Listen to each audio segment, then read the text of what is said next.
नमस्कार दोस्तों, स्वागत है आपका SSC learning point by Singh sir. आज हम करेंगे 10 अक्टूबर की शिफ्ट 3। ठीक है, बाकी 2 शिफ्ट देख ली ना। काफ़ी अच्छे सवाल पूछे गए हैं और इनको अगर आप लोग देख लेते हैं ना तो आपका कॉन्फिडेंस लेवल बहुत अच्छा हो जाएगा। चलिए फिर स्टार्ट करते हैं बिना देरी किए हुए। सलीम ने साधारण ब्याज किसी प्रोजेक्ट के लिए बैंक से 7200 उधार लिए। 3 वर्ष की अवधि के बाद इतने रुपए हो जाएगी, ब्याज दर कितनी होगी। देखो इसमें क्या होता है, सिंपल सवाल है, हमें फार्मूला दिमाग में होना चाहिए। ठीक है, और कैलकुलेशन देखो ऐसा नहीं इसमें कुछ ट्रिक बता दे। लोग क्या करते हैं, जैसे 75 76 लिखा और फिर 7200 लिखा, इनका रेशियो आसान कर देते हैं।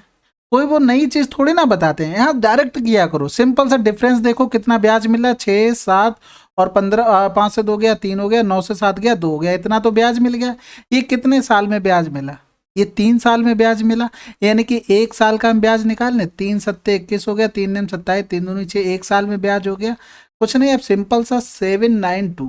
अब इसका मतलब ये हो गया 792 ब्याज हो गया।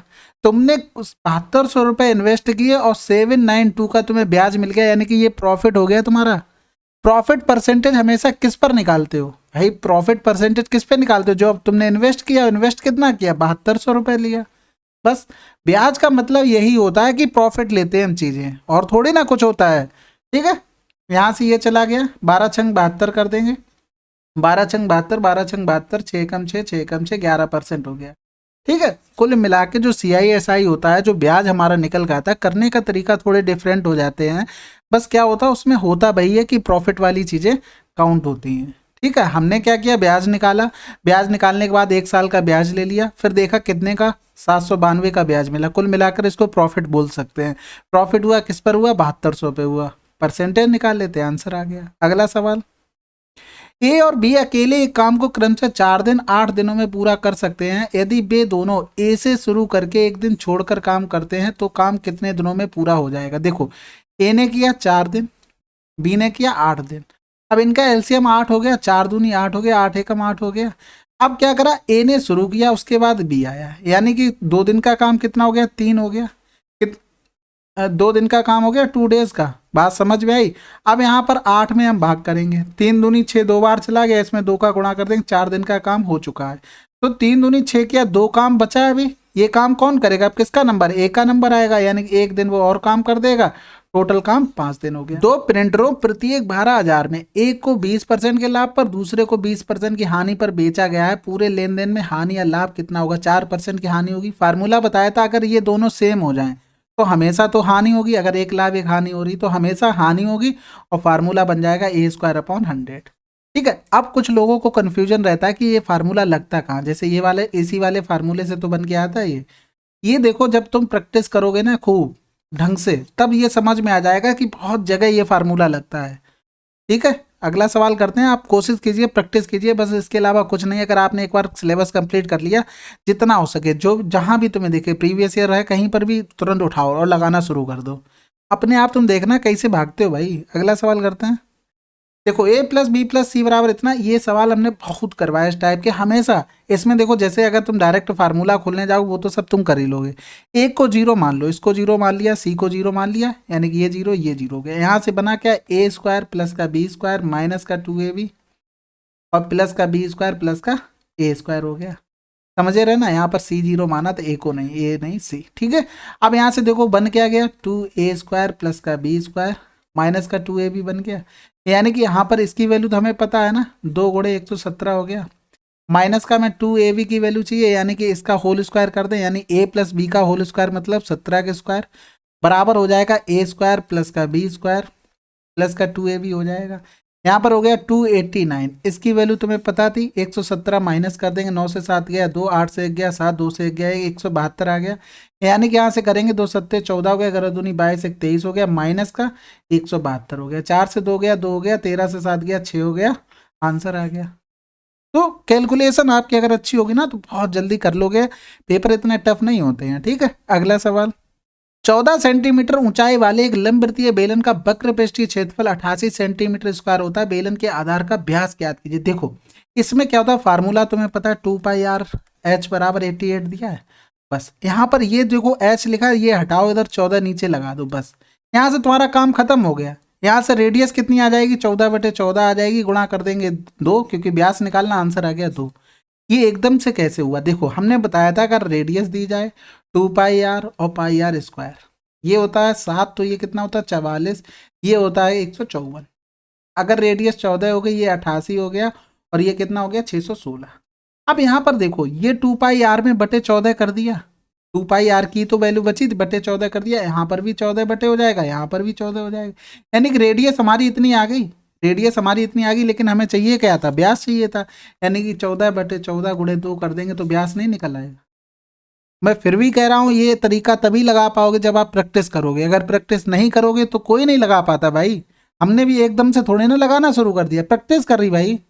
अगला सवाल, दो संख्याओं का एचसीएफ 6 है, निम्नलिखित में से कौन सा उनका एलसीएम कभी नहीं हो सकता, जिसमें 6 नहीं होगा उनका एलसीएम नहीं होगा। देखो इसमें 6 आया, बिल्कुल है, इसमें भी है, इसमें भी है, इसमें नहीं, हटाओ। अगला सवाल, x बराबर 4 है तो इसकी वैल्यू बतानी। देखो 4 चौकू 16, 16 और 3 19 हो गया, 7 चौक 28, 28 और 2 30 हो गया। यहाँ से करेंगे तो 9 चौक 36 और 36 2 38 हो गया। अब तुम्हारे दिमाग में होनी चाहिए कैलकुलेशन। यहाँ पर जैसे ये सब लिखने की जरूरत नहीं कि अगर आप लिखने बैठ गए 19/30 38/x तो आप बहुत लोगों से पीछे हैं। आपने इतने ही लिखना है बस, 19 दूनी 38 किया, 30 दूनी 60 आंसर लगाओ, बस समझ गए ना। नहीं तो फिर क्या 19/30 लिखो, 38/x लिखो, 19 दूनी 38 करो, फिर x बराबर 60 करोगे, तो आप समझ लो। ऐसा नहीं है कि कोई करता नहीं, और मैं वही चीज़ बताता हूँ जहाँ मैं करता हूँ, मैं खुद से करता हूँ भाई। अगर मैं नहीं कर पाता हूँ तो मैं वो चीज़ बताता ही नहीं। आप लोगों ने देखा होगा मैं ऐसे भी भाग करता हूँ, इस तरीके से भी। उसका रीज़न है कि क्योंकि मुझसे वहाँ पर नहीं होता, मैं तुमको भी गलत बता दूँ कोई ट्रिक लगा के, तो फिर क्या मतलब है। ठीक है, अगला सवाल देखो, 1+cot² बराबर इतना दिया था और इसकी वैल्यू में निकालनी थी। सिंपल सी बात, देखो फार्मूला तुम्हें दिमाग में है, नहीं है तो देखो लिख दे रहे हैं, cosec² माइनस का cot² बराबर होता है 1। देखो प्रैक्टिस करोगे ना तो क्या होता है, जैसे अभी तुम शुरू में स्टार्ट करोगे तो धीरे धीरे तुम्हें बेसिक से ही चलना पड़ेगा, हर चीज़ लिखनी पड़ेगी, फिर धीरे धीरे स्टेप्स कटिंग होने लगती है, धीरे धीरे अपने आप, अगर आप चाहोगे तो। अगर आप उसी रिदम में बने रहे तो कुछ नहीं होगा। फिर यहाँ से देखो cosec² बराबर 1+cot² हो जाएगा, जिसकी वैल्यू क्या दी गई थी 625/49 दी गई थी। अब यहाँ से देखो cosec बराबर 25/49 लिख सकते हैं, दोनों का रूट ले लिया। अब तुम्हारे दिमाग में साइन का तो तुम वैल्यू निकाल लोगे एकदम से, साइन जस्ट कोसेक का उल्टा होता है, यानी 7/25 आ गया। कोसेक cos थीटा में फंस जाओगे। रीजन क्या है, उसमें चाहिए तुम्हें आधार, उसमें चाहिए तुम्हें आधार, इसमें क्या दिया गया है कर्ण बटे लंब दिया गया है, लेकिन हमें 24 तो दिमाग में आ रहा है, 7 24 25 कुछ होता है, समझ रहे ना बात को। तो कोसेक थीटा कितना हो जाएगा 24/25 हो जाएगा। यहाँ से देखो 7 4 11 31/25 हो गया, और ये क्या था पावर में 1/2 था, 1/2 का मतलब क्या होता है रूट होता 1/2, हटा दो, यानी कि रूट 31/5 आंसर आ गया। ये कैसे लिखा, देखो यहाँ से ये बनाते हैं एक राइट एंगल ट्रायंगल, ठीक है। ये यहाँ पर थीटा ले लिया, ये क्या होता है ऊपर जैसे कोसेक का सबकी वैल्यू सभी को पता होंगी, नहीं पता तो बेसिक क्लियर करो। यहाँ कमेंट कुछ लोगों ने एक बार 2 3 वीडियो में किया कि आप बोलते रहते हो पता होगा पता होगा। यहाँ भैया प्रीवियस ईयर चल रहा है, ना कि बेसिक क्लासेस चल रही हैं, तो प्रीवियस ईयर में तो ये थोड़ी ना हर चीज़ बताते हैं, यही कहेंगे हम पता होगा। ठीक है, तो ये 25 हो गया, ये 7 हो गया, ये 24 हो जाता है, यहाँ से वैल्यू पुट कर देते हैं। अगला सवाल, एक घन का आयतन पृष्ठीय क्षेत्रफल के समान है तो भुजा की लंबाई कितनी होगी। अगर तुमने ये भी सवाल प्रैक्टिस के ऊपर है, ऐसा एक ही में बनता है कि क्यूब भी हो जाए, यानी कि 6a² बराबर a क्यूब, यानी कि दोनों कब बराबर होगा 6 का क्यूब करेंगे और यहाँ पर 6 गुणे 6 का स्क्वायर करेंगे, इस पर डिपेंड कर रहा था ये बस। अगला सवाल, एक वृत्त का व्यास 35 सेंटीमीटर, त्रिज्य खंड का क्षेत्रफल इतना, त्रिज्य खंड के चाप की लंबाई कितनी होगी। तो यहाँ से एक चीज देखो, सबसे पहले पकड़ो, देखो व्यास दिया गया तो यानी कि आर कितनी होगी 35/2 हो गई। यहाँ से तुमने देखा जब रेडियस 7 होती तब तुम्हें कुछ ना कुछ तो याद है, इसका क्या गुना हो रहा है 5/2 गुना हो रहा है, यानी कि एरिया लिखेंगे हम 154, तो उसका हमें 25/4 गुना करना पड़ेगा। नहीं तो फिर क्या सीधा फार्मूला लगाना और फार्मूले में रख के निकाल लेना, यही आएगा। लेकिन त्रिज्य खंड का हमें इतना दिया गया था, इन दोनों का हम रेशियो बनाते हैं एक अच्छा सा, ठीक है। रेशियो बनाएंगे तो अपने आप हमें समझ में आ जाएगा क्या होगा क्या नहीं होगा। देखो 55 25 5 7 35 बचा कितना 3 5 7 35 हो गया। फिर देखो यहाँ से कर दें 11 एकम 11 11 चौक 44 11 7 77 हो गया। यहाँ से 2 दूनी 4 करेंगे 2 7 14 हो गया, और 7 से 7 कैंसिल आउट हो गया। यहाँ से रेशियो क्या आ गया 5:2 आ गया। अगर हम यहाँ से इस कंडीशन से 2πr निकालते, 2πr निकालते तो यहाँ से देखो 44 होती है और इसकी 7 रेडियस होती तब 44 होती है, लेकिन रेडियस कितनी हो रही, 5/2 गुना हो रही, यानी कि इसका भी 5/2 कर देंगे, यानी कि यहाँ पर 2 हो गया, 22 पंजे 110 हो गया। यानी कि 5 की वैल्यू हमें 110 दी गई थी, 2 की वैल्यू हमें निकालनी थी, यानी कि यहाँ से करेंगे 110/5 गुणे 2 कर देंगे, 5 दूनी 10, 5 दूनी 10, 22 दूनी 44, आंसर आ गया। स्पेशल थोड़े ना किया सब फार्मूले से ही है, लेकिन हाँ सोचने का तरीका है ये। इस बार मैं इस वीडियो में इसलिए इतना ज़्यादा बोल रहा हूँ, आप लोग कमेंट आते हैं कि नंबर नहीं बढ़ रहे हैं, मैं देखता हूँ इतने सरल सरल सवाल छूटे होते, आप क्या कर रहे हो कि उसी फ्लो में चले जा रहे हो, आप अपना तरीका चेंज नहीं कर रहे, आप उसी फ्लो में चले जा रहे हैं। हम मानते हैं कि हर चीज़ फार्मूले से ही होती, लेकिन दिमाग का भी तो यूज करना सीखो, कैलकुलेशन सॉर्ट करने की कोशिश करो धीरे धीरे। हमने कुछ नहीं किया, हमने ये किया था जब पूरा एरिया निकालते हैं तब क्या बनता है, पेरीमीटर, तब क्या आती है 2πr की वैल्यू, फिर दिया गया तो इतना एरिया, इस पर कितना बनेगा, तो हमने वही किया 2πr/πr² कर दिया और गुणे 385 कर दिया, बस इतना किया। यही तो रेशियो बनाया, देखो एक एरिया और ये एरिया, इन दोनों का रेशियो तो बनाया, इसमें भाग कर दिया। ठीक है, अगला सवाल करते हैं। अगर नहीं समझ में आए तुरंत स्क्रीनशॉट लेना और मुझे भेज देना, मैं फिर भी बताने के लिए तैयार हूँ। एक पुलिसकर्मी चोर का पीछा करना शुरू करता है। जब वह 800 मीटर आगे था, पुलिसकर्मी और चोर क्रमशः 12 किलोमीटर प्रति घंटा, 9 किलोमीटर प्रति घंटा की गति से दौड़ते हैं, तो 10 मिनट बाद उनके बीच की दूरी कितनी होगी। देखो, एक था पुलिस और एक था चोर, इन दोनों के बीच की दूरी दी थी 800 मीटर। अब वो 10 मिनट की बात कर रहा, देखो इसकी चाल थी 12 किलोमीटर प्रति घंटा और इसकी चाल थी 9 किलोमीटर प्रति घंटा। अब वो 10 मिनट के बाद बात कर रहा है, 10 मिनट के बाद कहीं वो यहाँ पर पहुंच गया होगा और 10 मिनट के बाद चोर कहीं यहाँ पर पहुंचा होगा। समझ रहे, या तो देखो अलग अलग निकाल लो, 10 मिनट में ये करता तो 9 गुणे 10/60 कर लेते हैं और यहाँ पर 12 गुणे 10/60 कर लेते हैं, यहाँ से देख लेते हैं कितनी दूरी वो लोग चल रहे हैं, उसके बाद घटा देंगे। या तो क्या करते हैं, इनकी सापेक्ष दूरी देखते हैं, सापेक्ष कितनी चाल हो गई, सापेक्ष चाल देखते हैं, सॉरी दूरी नहीं, सापेक्ष चाल 3 किलोमीटर प्रति घंटा हो गई, कितनी हो गई 3 किलोमीटर प्रति घंटा।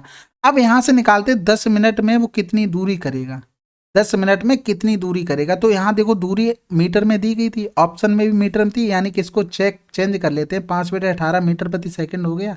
यहाँ से देखो 10 मिनट दिया था, मिनट को सेकंड में चेंज करेंगे, 60 का गुणा कर लेंगे, यानी कि 3 छक 18 हो गया, यहाँ से 10 करेंगे, यानी कि वो 500 मीटर की दूरी मतलब चल लेंगे, सापेक्ष चाल से चली जा रही, यानी कि 800 से 500 घटा देंगे, 300 मीटर की दूरी बचेगी। ठीक है, तो अच्छे से स्मार्ट सोचो और आपका तरीका अच्छा होना चाहिए। देखो यहाँ से भी क्या करना पड़ेगा, आपको चेंज करना पड़ेगा, जैसे 12 था तो 5/18 करेंगे, गुणे 10 करेंगे, ठीक है, 6 दूनी 12 करेंगे, 6 तियां 18 करेंगे और यहाँ पर गुणे 60 करना पड़ेगा। रीजन क्या है कि ये मिनट में दिया था, इसको भी सेकंड में बनाना पड़ेगा, यानी कि 3 दूनी 6 करेंगे, फिर 5 दूनी 10, 10 दूनी 20 हो गया, यानी कि 2000 आ गया। यहाँ से देखो करेंगे क्या, 5/18 करना पड़ेगा और यहाँ से ये 60 हटा दो, गुणा 60 करना पड़ेगा, फिर यहाँ से 9 दूनी 18 किया, 2 तियां 6 किया और 5 तियां 15, यानी कि 1500 यहाँ से आ गया। तो इन दोनों में अब देखो दूरी इसने ज़्यादा चली है, यानी कि इन दोनों में जो दूरी चली गई है, इन दोनों में तो कितनी दूरी कवर की गई, 500 दूरी कवर करी गई है। टोटल थी कितनी, 800 कवर करनी थी, 500 कवर कर ली, बची कितनी, 300 बची। तो सोचने का तरीका है, सवाल हर तरीके से आ जाएगा, बस आप सोच पा रहे हो उतना कि नहीं। अगला सवाल करते हैं।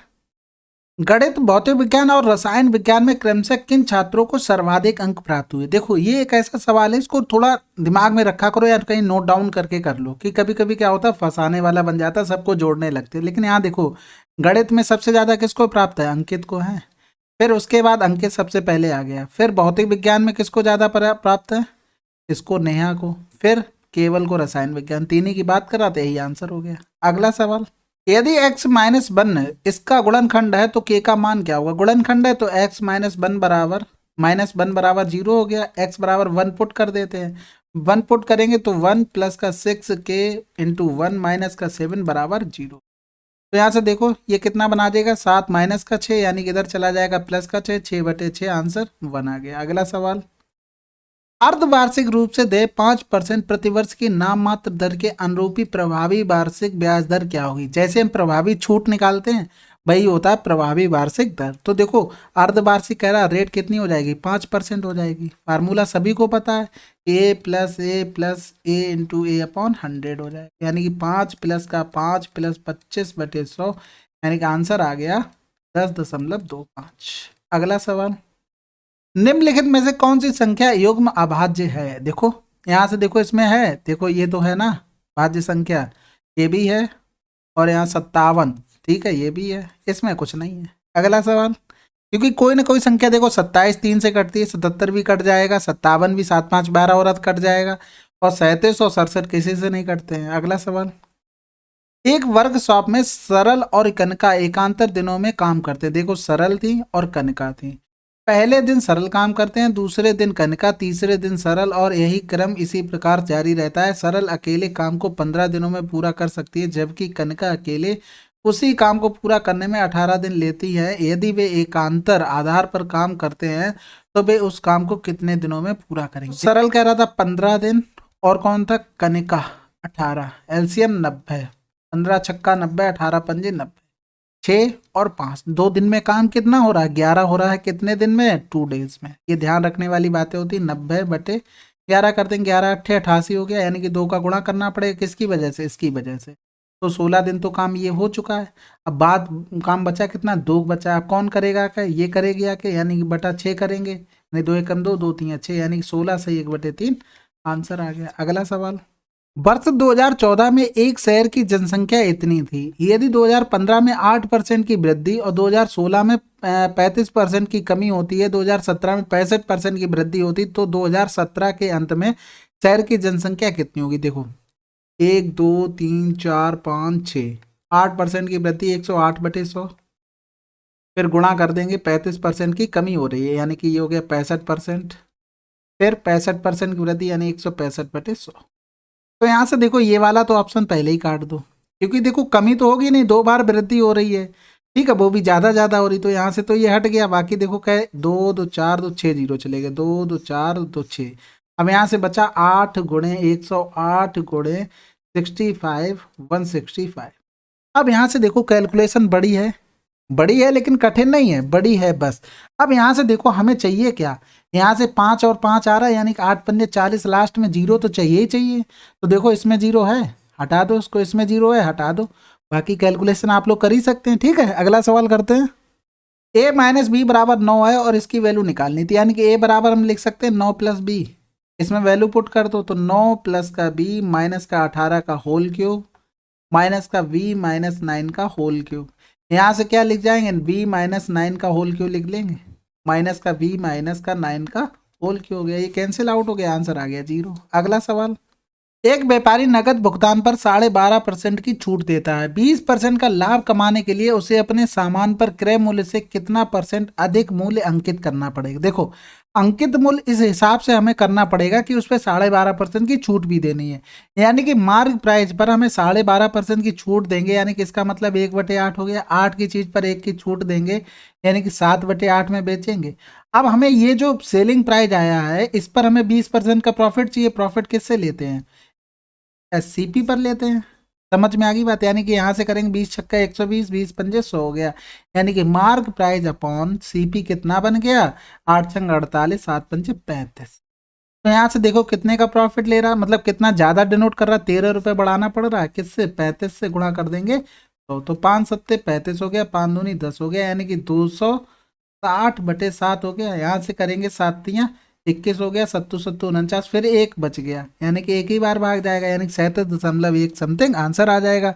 ये नंबर ज़्यादा ध्यान से देख लेना, वो तो ठीक है। अगला सवाल, एक मेट्रो ट्रेन स्टेशन ए से स्टेशन बी तक 40 किलोमीटर प्रति घंटा की चाल से चलकर 30 किलोमीटर की दूरी तय करती है, बीच में वह प्रत्येक 5 स्टेशनों पर 5 मिनट के लिए रुकती है, ए से बी तक ट्रेन की औसत चाल क्या होगी। देखो औसत चाल निकालनी हमें पता है, एवरेज स्पीड का formula total distance upon total time होता है।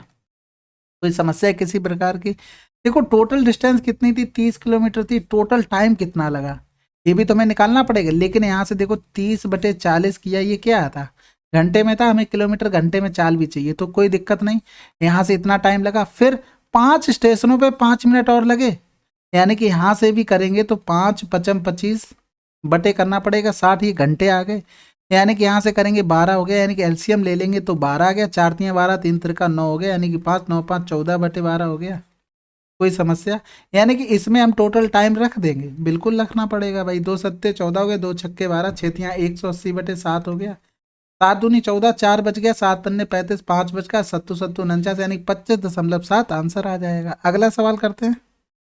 चलिए फिर 10 अक्टूबर की शिफ्ट 3 आपकी कंप्लीट हो गई है। आशा करते हैं आपको अच्छे से समझ में आया होगा। कमेंटबाजी जरूर कीजिए, कमेंट नहीं करते मज़ा नहीं आता, ठीक है। मिलते हैं अगले वीडियो में, तब तक के लिए जय हिंद जय भारत।